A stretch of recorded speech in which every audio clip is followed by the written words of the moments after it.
Hi, my name is Dr. Paget, and I'm an instructor for rtl5355 Entrepreneurship. To tell you a little bit about myself and my background, I come in teaching this class with the background of actually owning my own business. I own a floral business called Unforgettable Floral, and then my husband also owns his own business, and it is RGP Media. They publish 2 magazines, and they also do online marketing. So just from my husband starting his own business and then my experience starting my own business, we have a good background in what it takes to get a business started, what it all takes to be an entrepreneur, and just the basics of how you put a business plan together and what's needed for that. So looking at this class, the first thing you're going to want to do, everything that we're doing in the introduction video is going through the syllabus.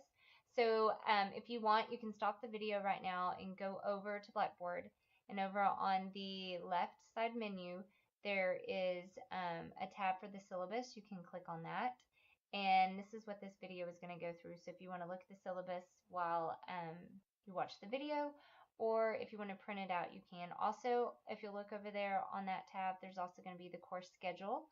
I would also recommend printing that out. That will tell you when all your assignments and quizzes are due, and because they're not actually listed on Blackboard when they're due under the assignment. So as you know, this class is going to be all online, so we'll have virtual office hours. Those will be 2 days a week, and those will be actually on, it's listed in your syllabus, they're going to be on Tuesdays and Thursdays from 11 a.m. to noon. If for some reason you cannot meet during those times, you can always email me and set up a time to meet. And when we do meet, you can either meet me by, you can during that time email me if you have a question. You can call me at the office phone number listed there. It's also listed in your syllabus. Or you can also use Skype and Link. We'll use that for our one participation meeting. And so that'll be the other way to communicate with me during office hours. And if you can't meet with me during that time, just email me. We can set up a different time to meet. But one thing too, if you do have questions, it's best to ask them during the week on Monday through Friday, because on the weekends I don't necessarily check my email, so I can't promise that I'll respond to any questions in time. If you have assignments, all your assignments are going to be due on Sunday, so if you wait till Saturday to ask a question, the odds are pretty high that I won't get back to you till after it's already due. So it's best to actually start your assignments during the week. So if you have any questions, you can ask those before the end of the week. And I also ask that you give me 24 to 36 hours to respond, just because I do have a life outside of this job, since I have a family, a business. So also just wanted to ask you to please be respectful of that too. And as I just mentioned, make sure to look at that course schedule for all of your due dates. And also, you'll need to enter the course at least 2 or 3 times a week, just to see if I posted any new announcements and check on anything. Definitely always look at the course at the beginning of the week, because that's when I'm going to announce what's due that week, if there's been any changes to assignments or to the schedule, and any extra credit opportunities, they're going to be listed in that announcement. You should also get an email about that announcement, so check your email for that too. Next, looking at the student competencies and learning outcomes. This course is designed to teach you what an entrepreneur looks like and what goes all into developing a business, and what's all needed in a business plan to get funding for your business. Each chapter is going to be sequential, so this will help you build your business plan. So each assignment you're going to complete is going to be a piece of your final business plan. And you're going to have a chance to turn in each piece to be graded and returned before your final plan is due. So it should be pretty easy to do your final business plan in the end, because you already have done all the pieces for it. All you'll need to go in is go into each assignment and make any changes on there. In a second, I'll tell you where to look for those changes. And there's going to be 10 main sections to your business plan that focus on a marketing plan, a management plan, a merchandising plan, a location plan, a web plan, a financial plan, and an operations plan. So we're going to look at, okay, who do I need to be my managers? What kind of people am I looking for? What qualifications do they need to have? What marketing and promotions do I need to use for my business? Also, we're going to look at the trends and opportunities affecting the retail industry and how those will affect your business. We're also going to look at your target market demographics, the market economic factors that say, yes, this is a good market to open a business in. We're also going to look at competitors and see, okay, what location is best for me based on where my competitors are, or is this even a good place for me to open? Is there too many competitors? Also, if you want to get a good feel for what we're doing in the class, you can always go over to that menu in Blackboard on the left and click on the business plan portfolio and just look at the example of that, and that'll kind of help you see what's going on in our class and what all we're going to be doing. Next, looking at the course requirements. First, there is your chapter assignments. Those are going to be submitted as a Word document in Blackboard, and they're going to be due on Sunday nights.